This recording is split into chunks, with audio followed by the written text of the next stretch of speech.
Welcome to Front Office Pros. We covered free agency videos all of last week, so if you haven't watched them yet, please check them out. And if you've enjoyed these videos and enjoying this video right now, we encourage you to smash that like button. But let's start reacting, Joe. Hike! Wide receiver Adam Thielen signed with the Carolina Panthers. He ended up getting 3 years, $25 million for $14 million guaranteed. Joe, what's your reaction to this news? Yeah, it's a pretty interesting signing by the Panthers. I mean, kind of like what we talked about, given the amount of money that he received, being an older, aging wide receiver. But, the Panthers really need some wide receiver help.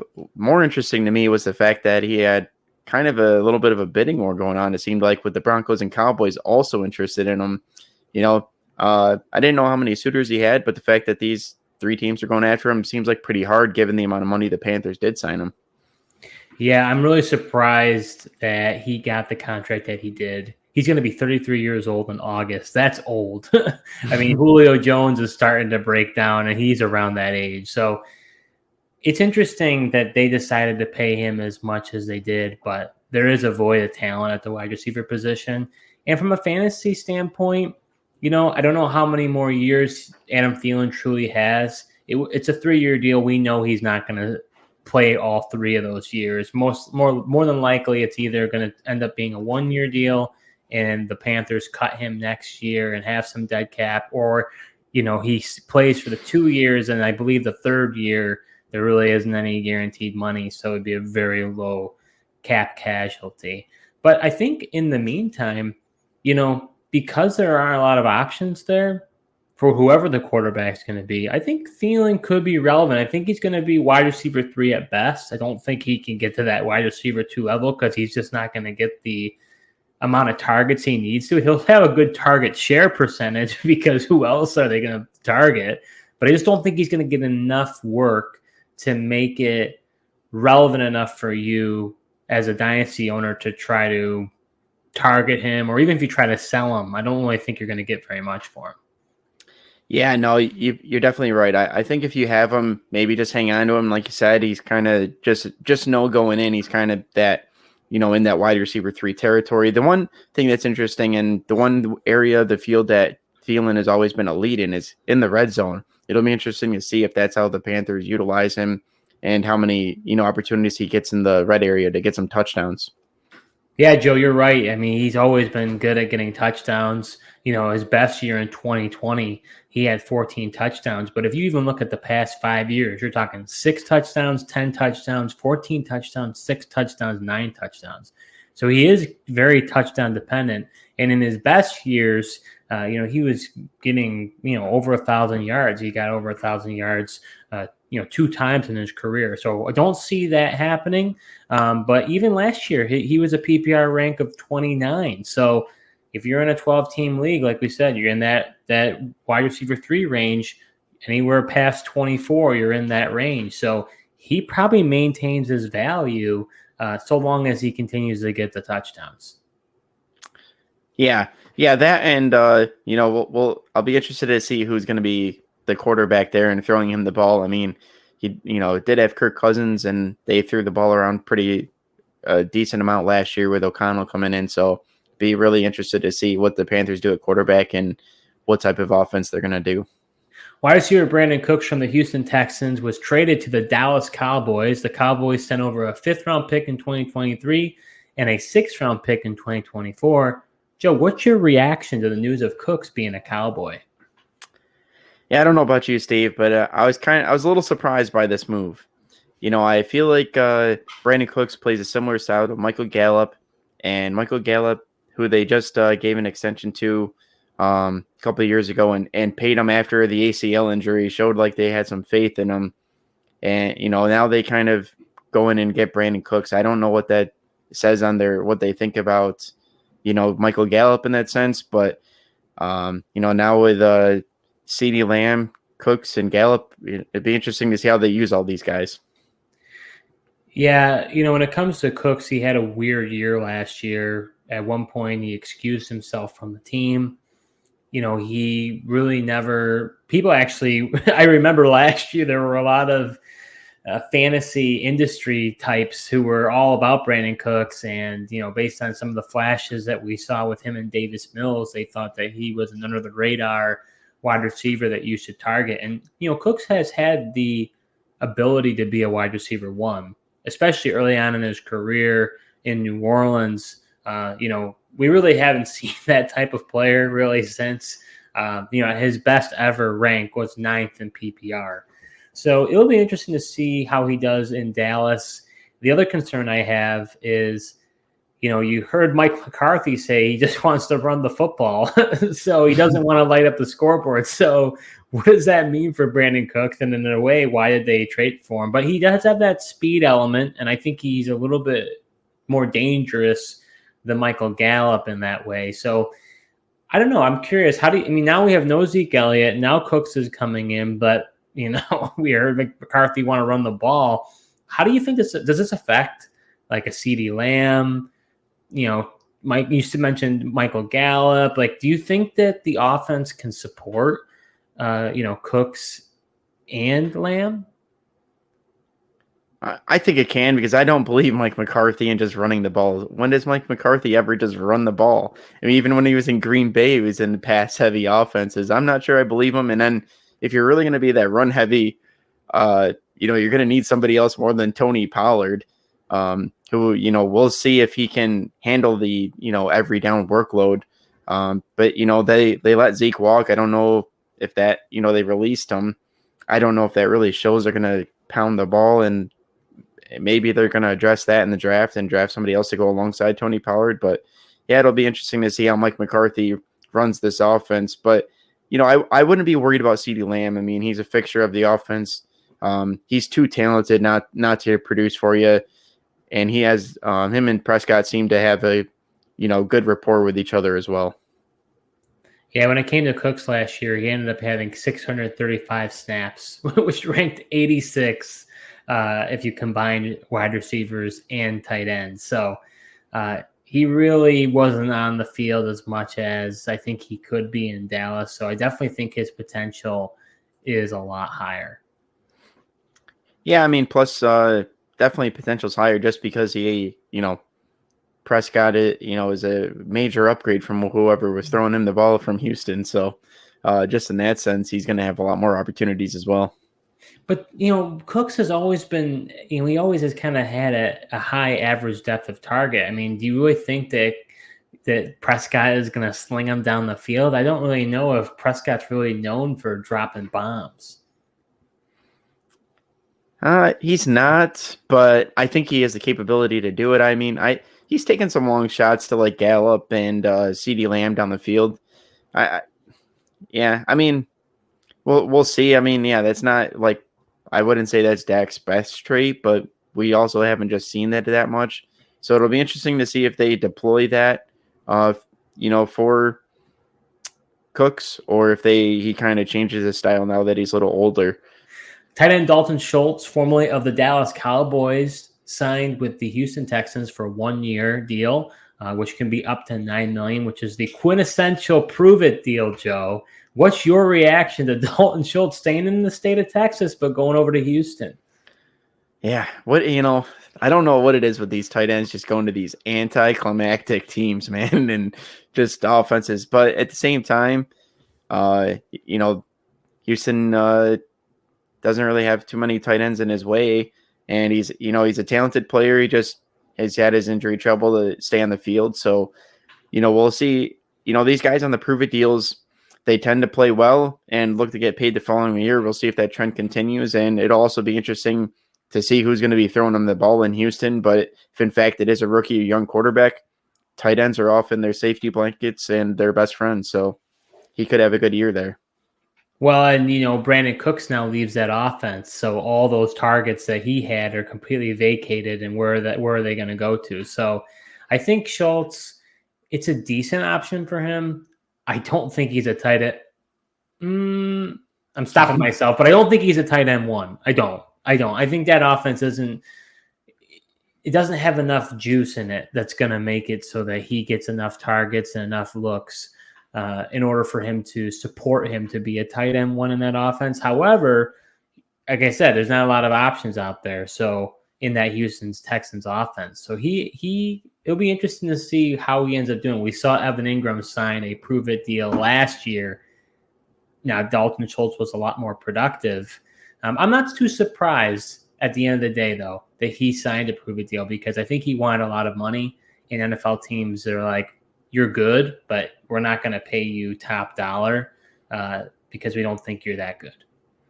Yeah. I mean, this is kind of the portion of free agency where we see these 1 year prove it deals start to come out. I mean, after, the tampering period in the NFL, teams have already really gone after and given the multi-year deals to the guys they've really wanted. And then now we're just kind of at the leftovers.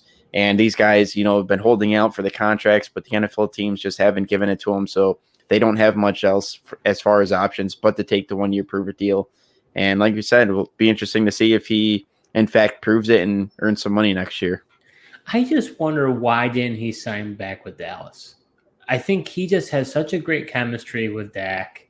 He has been able to put up a good amount of stats when he has been able to stay healthy. And, I mean, who knows? I guess Peyton Hendershot, might take over a tight end for Dallas, or maybe they'll end up drafting somebody. Or they've got that Jake Ferguson as well, who I think they like. But I don't know. Do you find that kind of puzzling that he didn't go back to Dallas?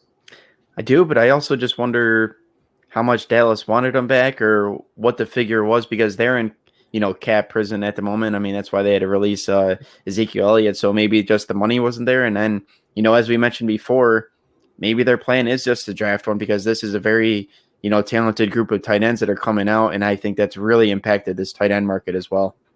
Well, I mean, we are talking about the Dallas Cowboys who franchise tagged him a year ago. So they were paying him he's getting less money than what he did that he got on the franchise tag a year before. Yeah. I mean, that's a fair point. Maybe it just goes back to the fact that they're ready to move on from him and, ready to either roll with the tight ends they have or draft one of these guys coming out. Well, maybe he looks at it as if he can prove himself in the Houston Texans organization and they feel that he is an important part moving forward for that franchise.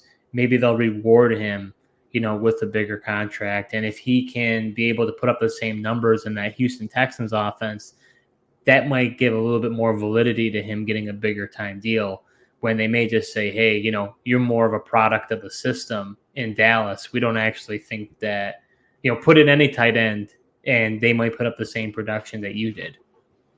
Yeah, that's a good point. I mean, if that's his mindset, he's definitely going to have an opportunity with, in Houston with lesser quarterback play. And, if he in fact balls out with the rookie and in that Houston Texans offense, that really shows a lot of validity in his talent and how good of a tight end he is. And there's not really many people to hide behind from in that Texans organization. Running back Damien Harris signed with the Buffalo Bills on a 1 year deal. We're still waiting the contractual information. But Joe, what is your thoughts about Damien Harris joining the Buffalo Bills? Yeah, Steve, I'm still trying to process here and figure out exactly how I feel about it. I mean, I know I don't know how you feel as a Bills fan, but I just thought the Bills were going to bring in somebody, that would provide a little more power in contrast to a James Cook, like a Fournette or maybe even trading for Derrick Henry. I know Von Miller's kind of been teasing you guys with the tweets of him out there in the in a weight room together. And then you get Damien Harris, who I think he's a solid running back. Just don't know that he was that breakout, the big power guy that the Bills were looking for to contrast with James Cook. And then you got Nyheim Hines for kind of the receiving role and kick returner special teams. So just a crowded backfield and just overall probably not good for fantasy. Yeah, that picture is definitely a tease now because I was really hoping that they would somehow trade for Derrick Henry and, be a late round pick and be able to have somebody like him who is the ultimate bruiser of a running back. I don't know what to feel when it comes to Damien Harris. It's a little troubling because you've got James Cook and they're talking about wanting to use Nyheim Hines more. And now you're bringing in Harris. So I guess if that was their plan all along, to have 3 running backs, then I guess it makes sense. But even when we used to have Zach Moss, that ended up being a healthy scratch. I don't know if, unless one of them is going to be special teams, which I think most likely would be Hines, maybe then they would have all 3. But then they also signed Deontay Hardy, who is a special teams player, very dynamic when it comes to punt return, kick return stuff. So it's like, well, we don't need Hines for that role anymore. So I don't know. Maybe it's one of those things we see how these players perform in training camp, and it's not guaranteed that those guys end up staying with the team. I mean, you saw them sign O.J. Howard last year. It was a fully guaranteed contract, and they ended up cutting him and ended up going with Quentin Morris instead. So it's still possible that Damien Harris doesn't end up, he doesn't end up on the team, beginning of the season. I think the thing you could hope for is, not last year, but 2 years ago in 2021, he had a total of 15 touchdowns. I mean, that to me is the goal, is to help the Buffalo Bills in the red zone, and they need a type of power running back to get them in the end zone. I just don't know if I don't know if Harris is that guy. It's just not that jazzy of a signing to me. Yeah, definitely not jazzy. I mean, he's a solid running back overall, but he's also a guy that's, dealt with his fair share of injuries over the last couple of years, and really, he's been inconsistent on staying on the field. And then, it's also interesting because I just wonder, does this mean that the Bills don't want to use Josh Allen as much around the goal line or in the red zone as well to score his own touchdowns? There's still that dynamic as well. So I don't know. Overall, really interesting move. I guess we'll see how it works out. It is entirely possible, like you mentioned, that he's kind of just a training camp body. They see how he does, and if they don't like him, they just move off from him or even put him on the practice squad or something.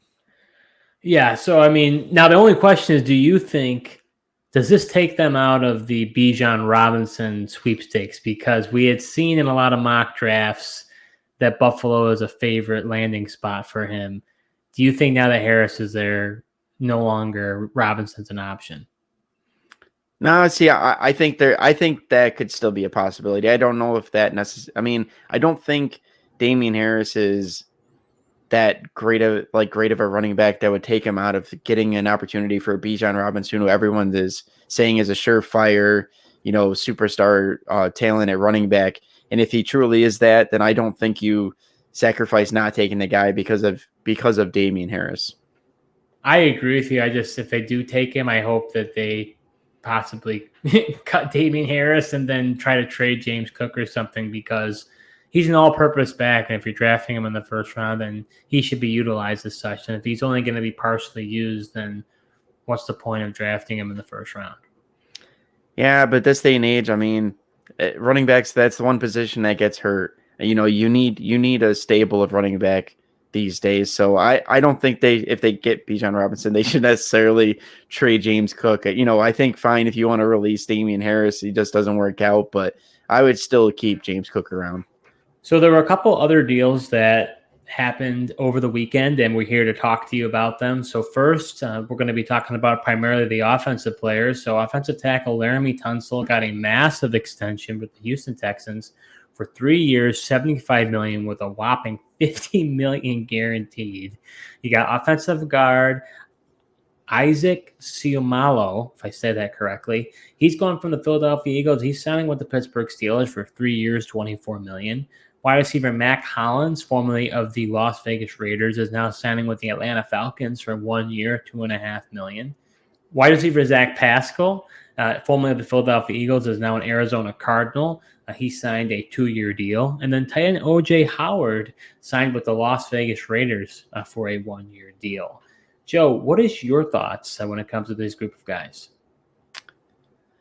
Yeah, Tunsil, man, that's a hefty payment. It's no wonder they pay him after teams like the Chiefs were looking to acquire him in a trade, and I think it's a smart move for the Texans to pay him because they're going to have a young rookie quarterback and got to be able to protect him. And Tunsil's one of the better left tackles in the NFL here, so I think it's a solid move for him to come back. Man, I like the Isaac Seumalo signing by the Steelers. They really needed to upgrade that offensive line, for not only to protect Pickett, but to improve the run game to make it easier for Najee Harris to run behind. So that's a really solid pickup. He's a talented guard. So I like that move for the Steelers. Yeah, when it comes to Laremy Tunsil, Joe, he's worth every penny. He's one of the best offensive tackles in the league. It's just crazy his path to the NFL, with what happened with him on draft night, with his stock falling, going to the Dolphins, and then the Dolphins ended up trading him, which you wouldn't think that you would trade an offensive tackle like that, and then he ends up staying with Houston. I think for them, they need that blindside protector for whatever rookie quarterback they get, and it's a luxury to have an offensive tackle that you feel really confident in. That's a check of the box that they don't really have to worry about. So that's a sigh of relief for them as they, try to build a winner in Houston. The Isaac Seumalo signing, which you mentioned, I really like the signing as I, kind of learned more about him. Last year he had a really a resurgent year, and I believe that he only allowed 1 sack last year, and prior to that he had some injury issues. So I think this is a really good signing for the Steelers, and why we're talking about him is I think it's going to really help that offensive line and Najee Harris.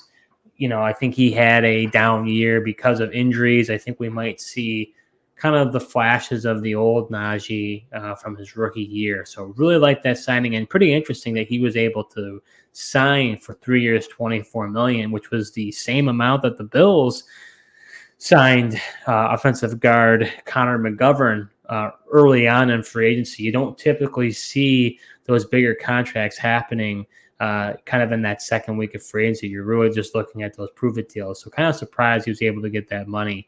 But, Joe, any quick thoughts on Mack, Hollins, Zach Pascal, or O.J. Howard?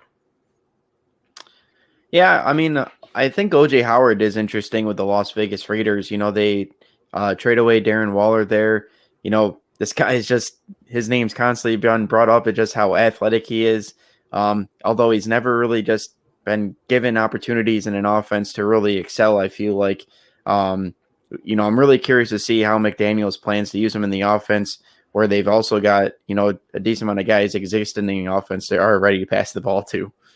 Yeah, the scary part with that is Austin Hooper is possibly coming in for a visit as well. Now you're talking about a pretty crowded tight end room. But I agree, if they don't end up signing him, I think, Howard obviously was drafted in the first round for a reason, so he has that potential. And, can McDaniels untap that potential? It's an intriguing option for them. And then as far as Hollins and Pascal go, Pascal was pretty irrelevant before. I think he'll be more relevant in Arizona, given that they most likely will trade Hopkins, and they also cut Anderson. So they have Marquise Hollywood Brown. They have Rondale Moore, and then they've got Greg Dortch, Greg Dortch was more of a weapon that Kingsbury used. I don't really know if the new head, coaching staff is going to use him. So I think he's, potentially a better option, but nothing that I think, other than deep rosters, I don't think you really are thinking about him. And then Mack Hollins, he had that breakout year with the Raiders last year, and I think he would have been better served to see if he couldn't go to the Saints to be with Derek Carr. But even with their lack of wide receiver depth, I just don't trust what's going on in that offense. And I think he has the opportunity to be the wide receiver too, because, they only have really Drake London to work with. I know they have Olamide Zaccheaus, but I don't know. I don't expect him to get enough opportunities for him to be relevant. Yeah, I'm interested to see how he does. He's a pretty big target to throw to. Like you said, I was pretty impressed by him last year on the Raiders, and just how often they used him after getting Devontae Adams on their team. There are some games I'm like, why in the world are you just continually throwing this guy the ball versus Devontae Adams? But if the Falcons use him in similar ways, and we'll still got to figure out what quarterback's throwing the ball. But you made an interesting comment. I think it would have been interesting if Hollins would have reunited with Derek Carr with the Saints, because they definitely had some sort of connection, one that I didn't necessarily understand for most of the year, but there was no doubt they had something there. And then, Pascal becomes a lot more interesting, with the Cardinals, I feel like.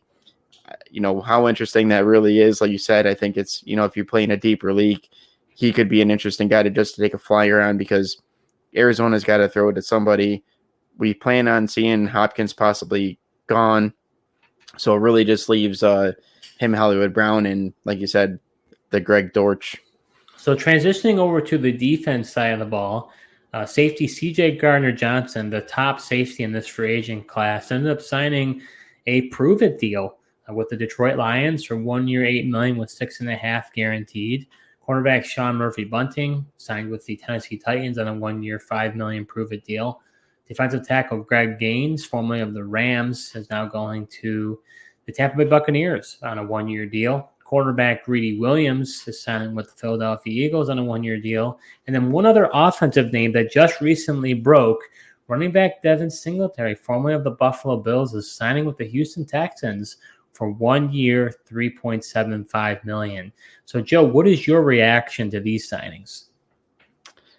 Yeah, I'm just really surprised the money wasn't out there for CJ Gardner-Johnson. I really don't know why that is, but the Lions got him at a great price, and I just don't understand why more teams out there weren't willing to give this guy more than just the $8 million on the 1 year deal that the Lions gave him. But hats off for the Lions to getting him on the 1 year prove it deal.